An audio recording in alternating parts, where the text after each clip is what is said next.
today is a special day, and we're going to, I'm not going to tell a sermonette to them, but I am going to talk about these children real quick. Today is what we call in the United Methodist Church Children's Sabbath, which means that children have their own plight. They have things that happen to them just like adults do. You know, we go through things, intentional things, and things that are bad for us, and things that we do. But the only thing with children is that they can't help what happens to them because we're supposed to take care of them. But all over the country, there are children that are being abused. There are children that are being that are hungry. There are children that are verbally being put down or cut down, and what you say to a child, I didn't realize till I took psychology that by the time they're 5, their personality is formed. By the time they're 5 years old, that's the kind of adult they're going to be. So if you constantly tell them, you're no good, you're this, you're this, you're this, then they grow up thinking being inferior. And it's really hard that's a form of abuse that we do to our children.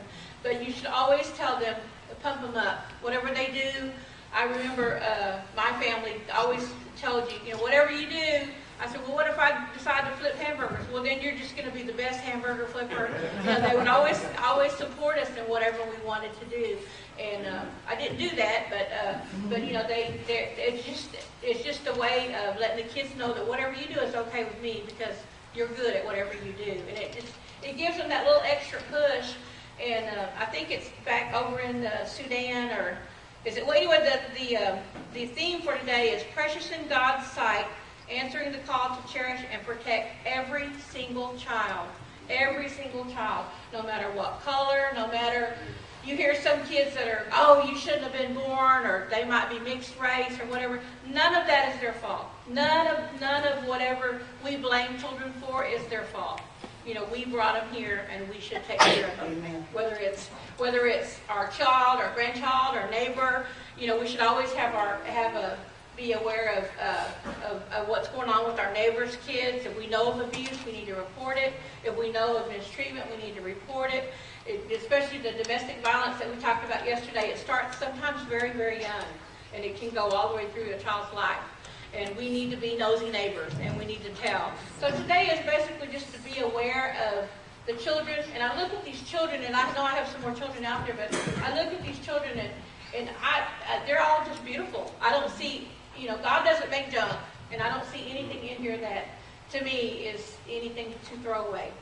And so we just wanted to leave you guys. I'm going to say a prayer, and we're having a celebration in the back today. We're doing having Sloppy Joe and chips and drinks and cupcakes, and we're going to do Hokey Pokey, and we're going to play some things back there. What? Coca-Cola. Oh, Coca-Cola. We're having that too. So, but we're doing that, and she's supposed to be like a big long program, but this is good. We have good children. This is our prayer that I'm going to read. You don't have to repeat it, okay? But pay attention. It says, God of love, hear the cries of children around the world. Hear the mourning screams, silent voices of fear and pain. How many tears and how much more blood will bring us a sense that we are all your children, no matter what race, nationality, religion, class, and gender. God of mercy, forgive our sins of selfishness and insecurity that make us seek self-protection and power over others first. Grant us courage today to listen to your call of protecting, nurturing, and loving the most vulnerable ones among us, so that we may be a messenger of your peace in the world. And that was the Reverend Hakai Chain, and he's a regional missionary of the Wesley Foundation in Japan. And it's all over. It's not just here in Oak Cliff and Dallas. It's all over the world that children are being pushed aside and abused. A lot of things, child brides. I mean, that's all kinds of stuff. Children are being sold into sex slavery, adult children too.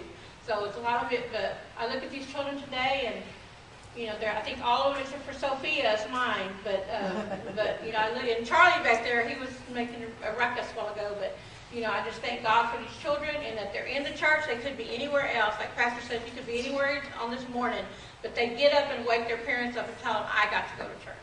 And that's something good. I believe all of them were baptized here in this church. So this is our future. And this is our, Tina's learning how to do the camera, and AJ's learning how to be part of the Methodist Men. And so he's hopefully we'll have a good strong group when we get there, But anyways, we're gonna say a real quick prayer, and then we're gonna go back and have our meetings. And no adults can come back there, okay? Yay! Sorry, Pastor. Sorry, Pastor. And he does. He tries to sneak back there, but we close the door. Dear God, thank you for my church. Thank you for my home. And thank you for my parents. And thank you for loving me just as I am. And be with the children that are hurting, that they may have a good life like mine.